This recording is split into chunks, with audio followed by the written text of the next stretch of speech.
Welcome back, your freaks! The new season started yesterday, and as usual, we have the same bugs ongoing. They didn't fix the bugs from the last season, and also we have new bugs apparently. So let's break down. Let's start with the annoying active cell bug that it's ongoing since last season. It was introduced with the Gone Fishing update, and we still don't have a fix until now. The active cell bug, it most affect the perk cards that has variables like the nerd rage or the junk shield. On the nerd rage, you need to have like, your health down so you get like more damage and more AP regeneration, while the junk shield, depending the amount of like junk you're carrying, you get more resistances. So once you get in the game, it just works there.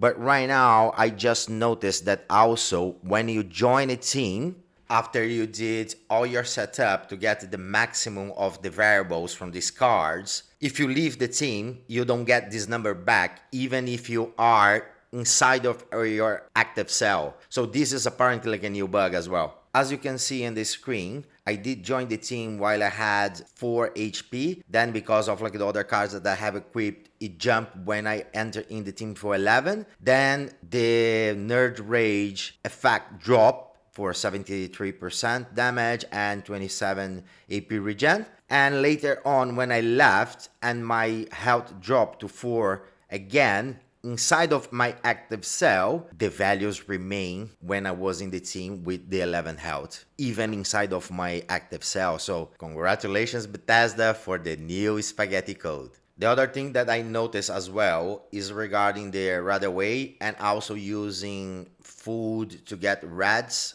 for bloody builds, for example. So I did what I usually do for getting like my reds up. So using toxic goo until it gets to 5, and then 1 spoiled meat to get reduce it to 4, so I can get the maximum of the variables from Nerd Rage. What happened is when I was trying to use the spoiled meat, I didn't notice that instead of dropping just 1 point or just adding me just 1 more rad, was just removing like my whole health, so like I was with 0 points of health. Then when moving to sides, just testing like the active cell stuff, I tried to use a Radaway, and the Radaway killed me immediately.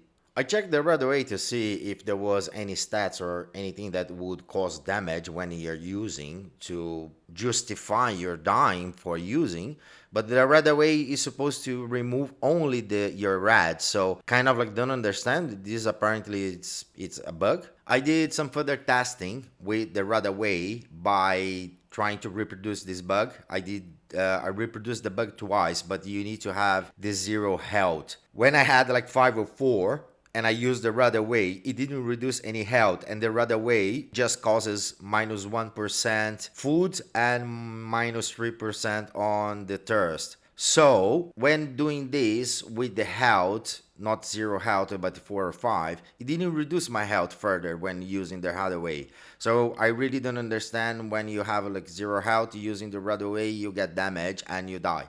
Another bug is inside of the challenges, so I did reroll one of the weekly challenges, and upon I did track them on the screen, on the map screen, the time to complete is 0. I tried to remove and add again to the tracker, but it remained the same. The other one is the animation on the bathtub of the water. I never saw the water became completely static, so like this is a new one for me. So this part of the video is not about the bugs, but about the nerf that they did on the Nuka grenades and resistances they add to the super mutants. I was in West Tek trying to figure out if we are able to farm XP still with the Nuka grenades, and you're still able to do it. You need to throw 2 grenades, but you lose considerably the range right now of like the explosion, so you can kill faster like as usual as before, but you still can do like by manually by killing all the mutants with a weapon.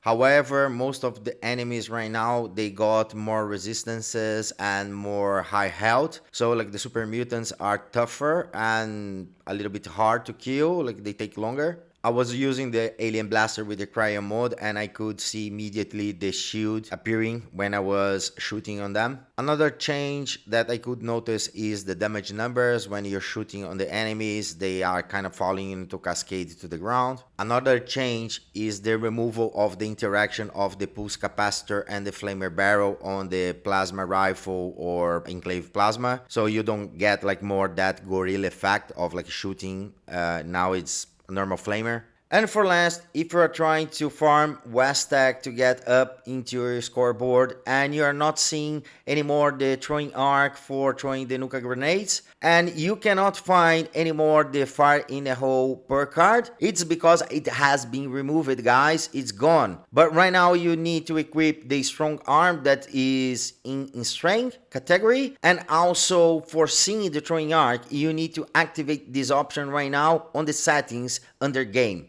By doing this, you're gonna have the same effect of the retired fire in the hole perk card, which gives you 50% more range when throwing the grenades and the ability to see the throwing arc. Another useful thing to do is to change your settings under game to allow you use items that are consumables and are locked, or also to transfer them between your inventory and your stash. And if you found this video useful, please don't forget to leave your like and subscribe to the channel if you're not subscribed yet. So guys, that's it. Keep it weird, keep Brazilian, and I see you there on the wasteland. Bye bye. Share, like, subscribe, join the cult. I mean, the community. Like and subscribe and share.